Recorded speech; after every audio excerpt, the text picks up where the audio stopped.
सबको मेरा प्रणाम है, नमस्कार है। मैं एसके झा आपका स्वागत करता हूं। आज मैं बड़ा ही अंदर से दुखी था जब मैंने सारे के सारे अफवाहों पर काम करना शुरू किया कि ये अफवाहें कहां से आई और इसकी क्या सच्चाई है कि ये कर लेंगे तो कोरोना ठीक हो जाएगा, वो कर लेंगे तो कोरोना ठीक हो जाएगा। आप जब इस वीडियो को देखिएगा तो आपको बड़ा अजीब लगेगा कि क्या ऐसी भी अफवाहें फैलाई जा सकती है और कितना ज्यादा मतलब कुछ मूर्खों के कारण हम लोग कितना ज्यादा पीछे जा रहे हैं और कितना ज्यादा इस एपिडेमिक में मतलब फंसते जा रहे हैं। तो आज हम बात करने वाले हैं कोरोना पर अफवाह वर्सेस सच्चाई।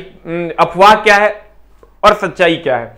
तो पहला हम लोग जो टॉपिक आज देखने वाले हैं वो है कोरोना की अफवाह, जिसमें एपिडेमिक और इन्फोडेमिक ये वर्ड वर्ल्ड हेल्थ ऑर्गेनाइजेशन ने यूज किया है।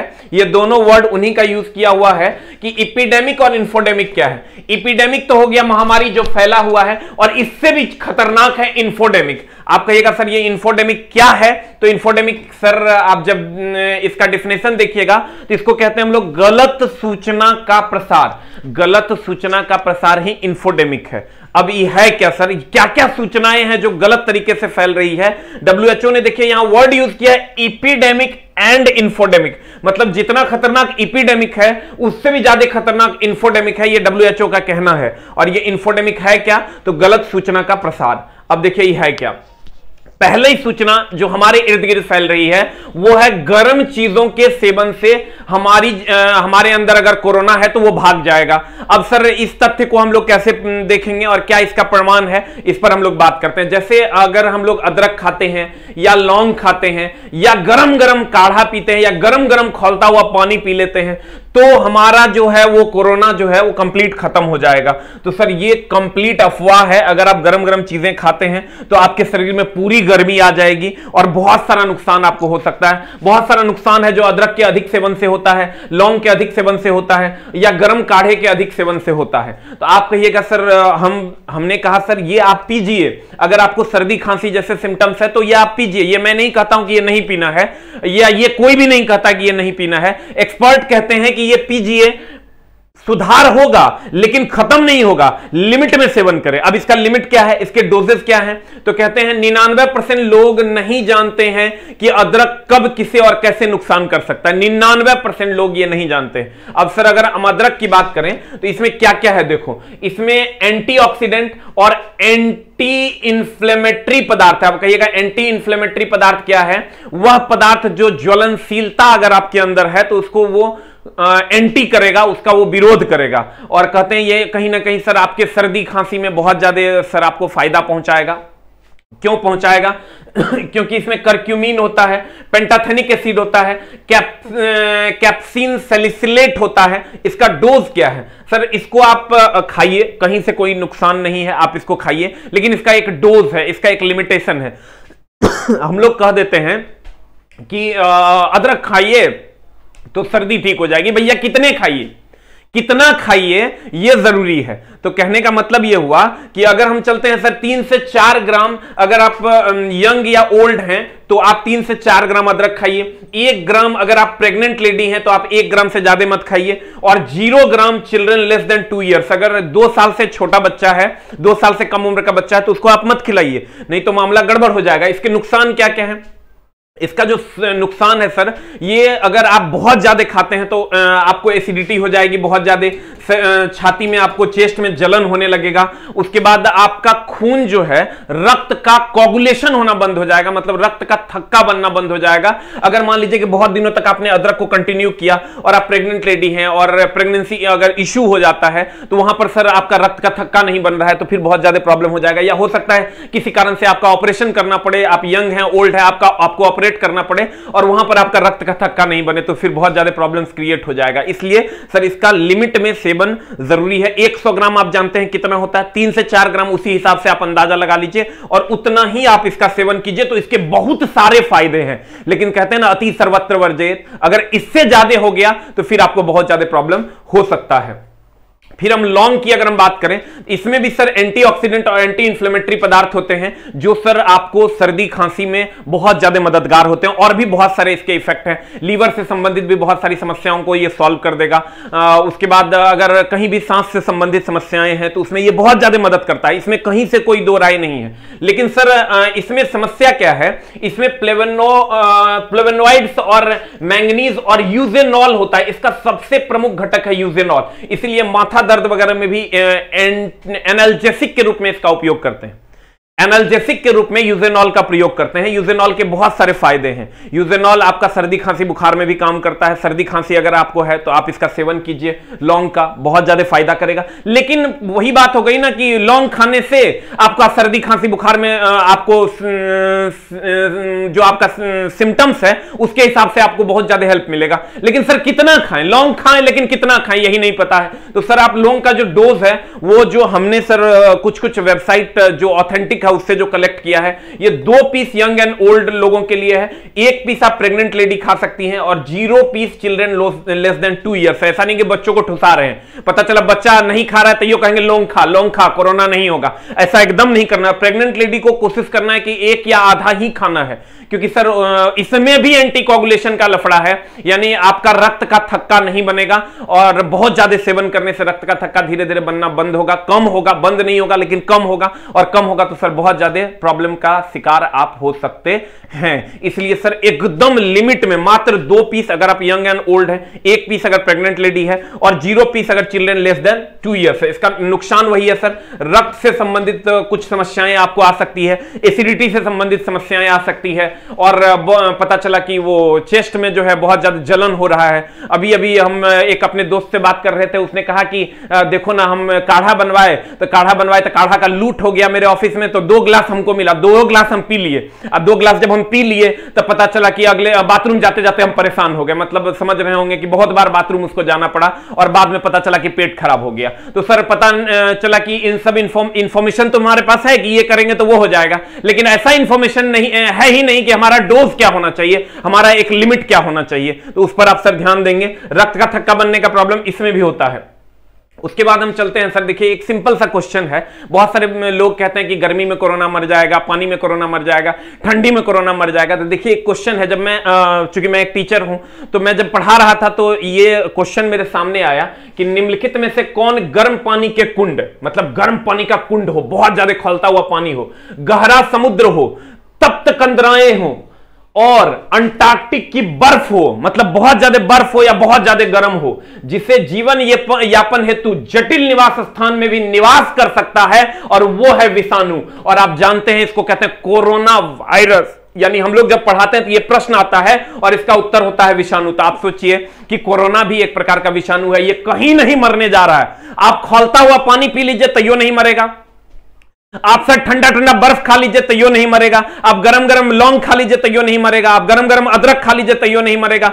ये सर आपको थोड़े देर के लिए आराम दे सकता है, लेकिन कोरोना का खात्मा कभी नहीं हो सकता है। जब तक ये खात्मा इसका तब होगा जब आपके अंदर का जो इम्यूनिटी सिस्टम है वो रिस्पॉन्ड करना शुरू हो जाएगा। उसके लिए आपको क्या करना है और क्या नहीं करना है उस पर भी हम लोग चर्चा करेंगे। कहते हैं या ना ठंड में मरेगा ना गर्मी में, कहते थे ना वो क्या हिरण्यकश्यपु कहता है, ना आकाश में मरेगा ना पाताल में मरेगा ना पृथ्वी पर मरेगा, कहीं नहीं मरेगा। तो कैसे मरेगा भैया? इधर से मरेगा। अगर आप इधर से स्ट्रांग हैं तब वो मरेगा। हम चलते हैं नेक्स्ट की ओर। लहसुन, अभी लोग खूब फैला हुआ है कि लहसुन खाने से कोरोना नहीं होगा। अब देखिए इसका क्या फैक्ट है, इस पर भी हमने काम करना शुरू किया। तो कहते हैं एंटी माइक्रोबियल यानी रोगाणुरोधी गुण होता है, इसलिए लहसुन हेल्दी फूड है। इसमें रोगाणुरोधी गुण होता है, इसमें कहीं से कोई दो मत नहीं है। हम जो यहां बात कर रहे हैं ये कच्चे लहसुन की बात कर रहे हैं, हम पके हुए लहसुन की बात नहीं कर रहे हैं। अगर आप पका हुआ लहसुन खाते हैं तो उसमें कहीं से कोई प्रॉब्लम नहीं है, लेकिन हम कच्चे, अभी बहुत सारे लोग कच्चा लहसुन खा रहे हैं, तो सर उसका क्या मामला है उस पर हम लोग चर्चा करने वाले हैं। कहते हैं अगर आपका ऑपरेशन होना हो तो अधिक सेवन आपके रक्त बहने का समय को लंबा कर देगा। इसमें भी वही प्रॉब्लम है, क्योंकि सर कोगुलेशन जो है, थक्का बनने का जो गुण है उसमें कमी आ जाती है अगर आप अधिक कच्चा लहसुन खाते हैं। तो पका हुआ लहसुन खाइए, कहीं से कोई समस्या नहीं है। तो रॉ गार्लिक का जो डोज है, गार्लिक मतलब होता है लहसुन, ये 4 ग्राम यानी 1 से 2 क्लोव्स जो है, यानी 1 से 2 जो आप उसका क्लोव्स जब आप छुड़ाइएगा तब 1 या 2 अगर पूरा का पूरा झाबा नहीं, 1 या 2 क्लोव्स आप उसका छुड़ाइए, और छुड़ाने के बाद यंग और ओल्ड लोगों के लिए, और 2 ग्राम हो जाता है सर चाइल्ड के लिए। अगर कोई बच्चा है तो वो 2 ग्राम, यानी वो 1 क्लोव खाएगा। अगर कोई यंग या ओल्ड है तो उसके लिए 1 और 2 क्लोव्स खाइए। 4 ग्राम है तो 2 उसका क्लोव्स आप निकाल के खाइए। और अगर कोई बच्चा है तो उसके लिए वो मात्र 2 ग्राम यानी 1 क्लोव खाएगा। तो कहने का मतलब ये हुआ, अगर मान लीजिए ये लहसुन है तो लहसुन का अगर आप इस लहसुन को आप ऐसे छुड़ा लीजिए, और छुड़ाने के बाद ये हो गया आपका 1 क्लोव, ये हो गया आपका 1 क्लोव। तो 1 क्लोव आप बच्चा को दे सकते हैं और 2 क्लोव आप खुद खा सकते हैं डेली। इससे ज्यादा आप ना खाएं, नहीं तो मामला गड़बड़ हो जाएगा, वही एंटीकोगुलेशन का लफड़ा हो जाएगा। और चूंकि प्रेग्नेंट लेडी के लिए हमको डेटा मिला नहीं, इसलिए हम दे नहीं रहे हैं, डॉक्टर की सलाह से ही खाएं, नहीं तो अपने हिसाब से इस सब काम नहीं करें। सर लहसुन बहुत ही फायदेमंद है, सेहतमंद दिल देगा, आपका हार्ट का खून साफ करेगा, सामान्य ब्लड प्रेशर करेगा, मजबूत हड्डी करेगा, स्वस्थ आंत, स्ट्रॉन्ग इम्यूनिटी जनरेट करेगा। इसीलिए कहा जाता है कि कोरोना में इसका सेवन करना चाहिए, लेकिन डोज को सर एकदम प्रॉपरली ध्यान देंगे। कहते हैं सामान्य शुगर लेवल होगा, स्वस्थ दिमाग होगा, बेहतर ऑब्जर्वेशन होगा, स्वस्थ आंखें होगी, सेहतमंद दांत होगा, सुंदर त्वचा होगी। लेकिन सर इस सब फायदे के अलावे एक इसका बहुत बड़ा नुकसान हो सकता है जो एंटीकोगुलेशन का हो सकता है। तो वहां पर सर ध्यान देने की आवश्यकता है।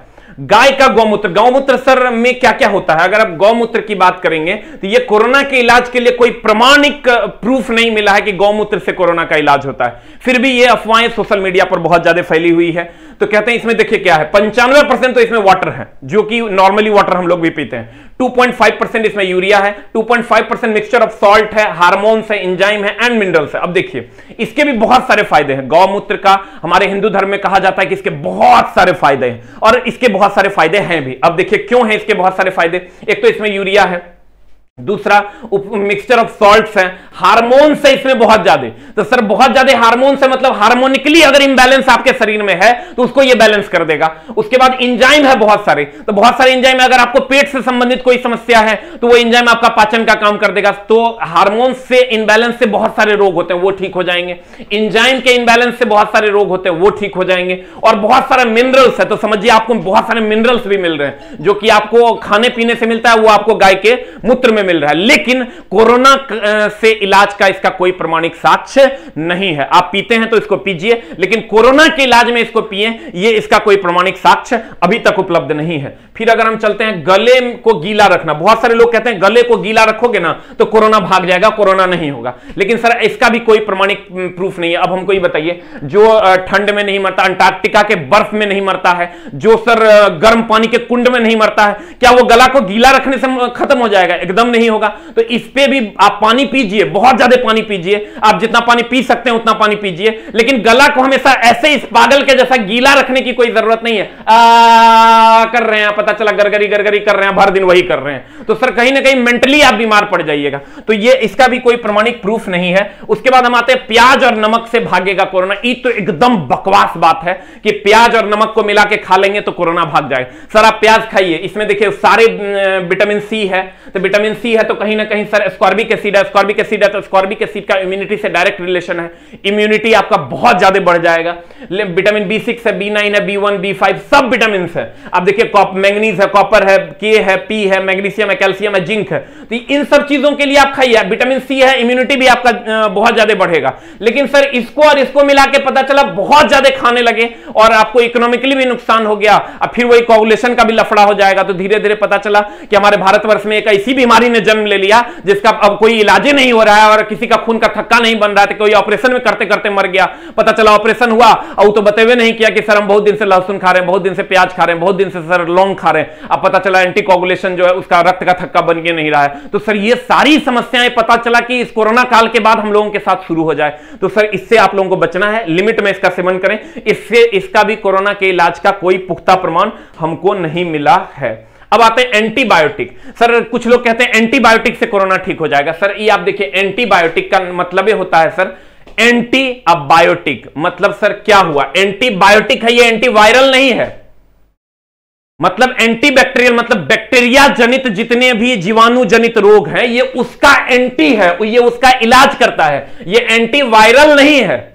अगर ये वायरस से जनित रोग के लिए ये यूज होता तो कहते हम ये एंटीवायरल है, लेकिन ये क्या है, एंटीबायोटिक है। तो इसका सर प्रॉपरली ध्यान रखें, इसका इससे कोई लेना देना नहीं है। हां, लेकिन सिम्टम्स जो बहुत सारे बैक्टीरिया के कारण जनरेट हो जाएंगे आपके अंदर, उसमें सुधार होने लगेंगे, तो आपको थोड़ा सा रिलीफ महसूस होगा, लेकिन इससे कोरोना का इलाज हो रहा है ऐसा कोई पुख्ता प्रमाण नहीं है। फिर आ रहे हैं हम 5G से फैलता है कोरोना। ये तो पूरा अभी मार्केट में पूरा सोशल मीडिया पे गरमैले है।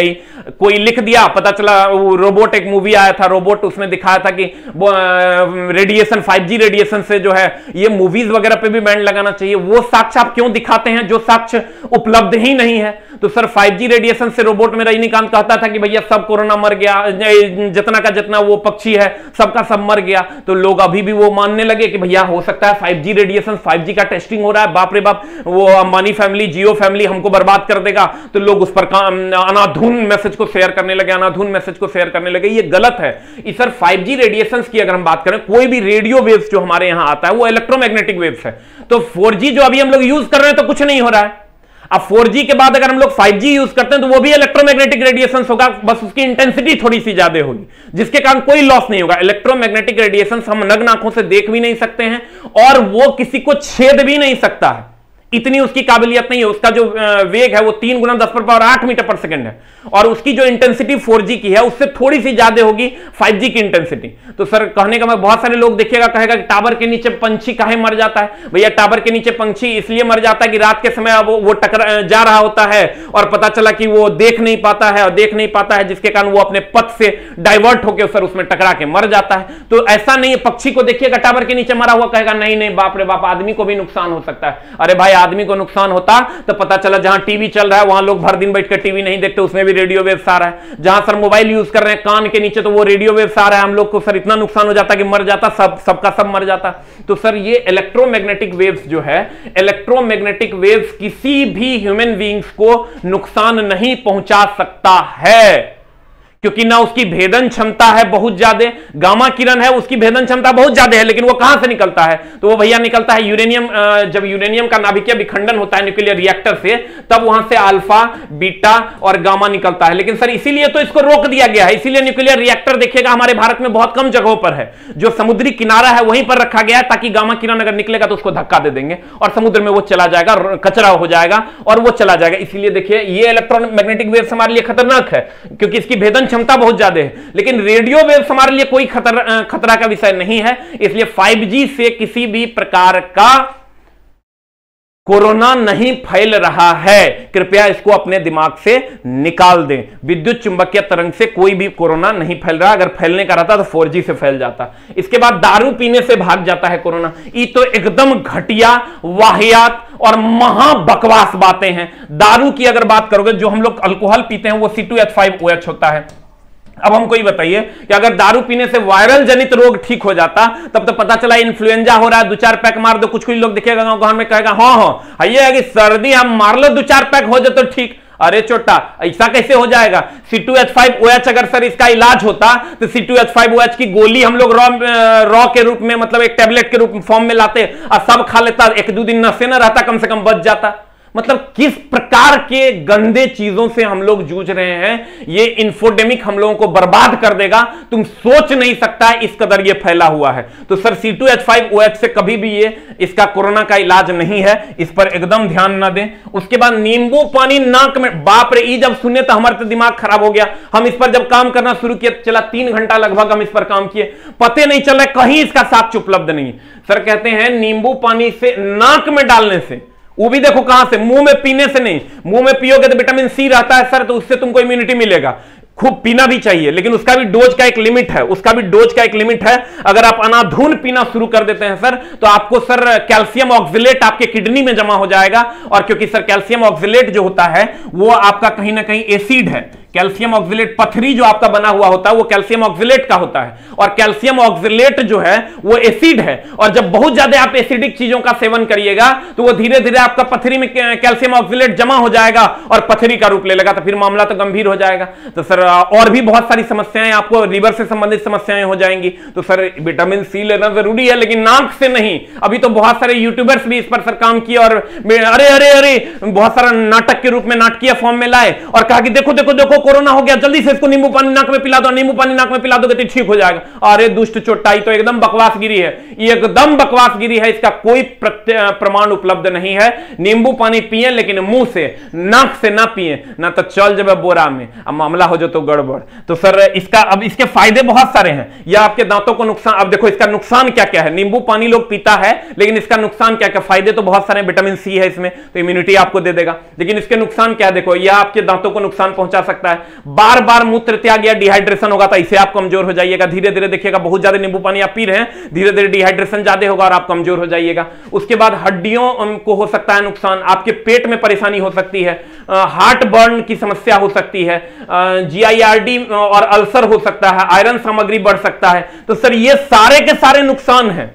तो सर इसका डोज लिमिट में लें, एकदम फायदा होगा, बहुत ज्यादा फायदा होगा। अब इसका डोज क्या है sir, 2 gram for old and young, मतलब अगर जवान और बूढ़े हैं तो 2 ग्राम लीजिए, 1 ग्राम फॉर प्रेग्नेंट लेडी और 0.3 ग्राम फॉर चाइल्ड। आप सोच सकते हैं 100 ग्राम कितना होता है, 2 ग्राम कितना होता है। हम लोग तो एगो नींबू पकड़ के निचोड़ दिए, एक बार पिया, फिर दोपहर में एगो, फिर रात में एगो, मां कसम ऐसे मर जाएगा डिहाइड्रेशन से।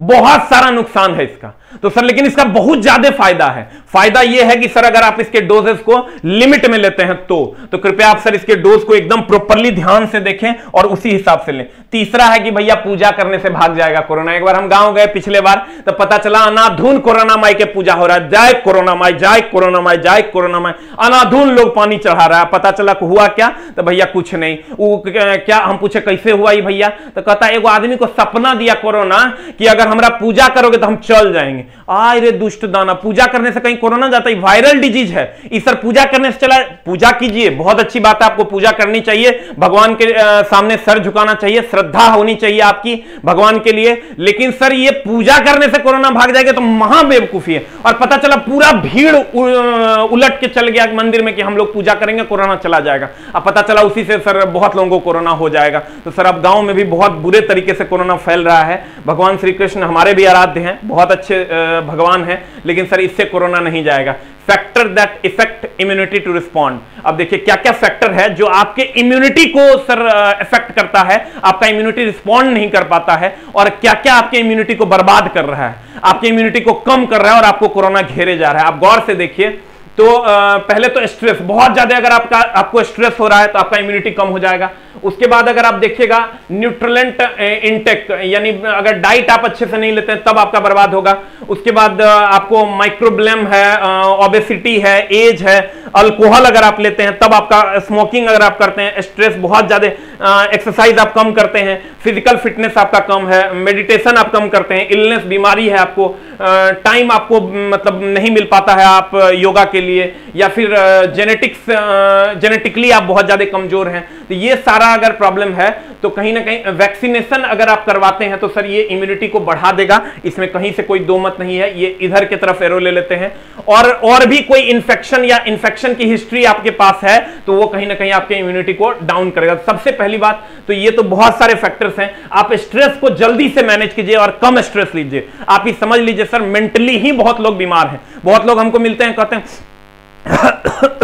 अच्छा लगता है हो गया की हो जइयो ने हो रहा है तैयो खांस रहा है। अब पता चला कि लगता है हो गया क्या जी, तो पता चला मेंटली आप स्ट्रेस में अगर हैं तो आप कहीं ना कहीं आपका इम्यून रिस्पॉन्ड करना कम कर देगा। और न्यूट्रली आप कंप्लीट न्यूट्रिएंट्स खाइए, बहुत अच्छे से न्यूट्रिएंट्स लेके आप बैलेंस में रहिए। उसके बाद मेडिटेशन आप कीजिए, बीमार मत होइए, आप स्ट्रेस एकदम मत लीजिए, और स्मोकिंग और दारू तो एकदम नहीं पीना है। बहुत सारे लोग तो देखे होंगे आप दिल्ली वगैरह में दारू अनाधून खरीद रहा है, अब पता चला रख रहा है कि यही तो पूरा, एगो आदमी हमको मिला कहता है पूरा का पूरा सैनिटाइज कर देगा, ये अगर पी लेंगे ना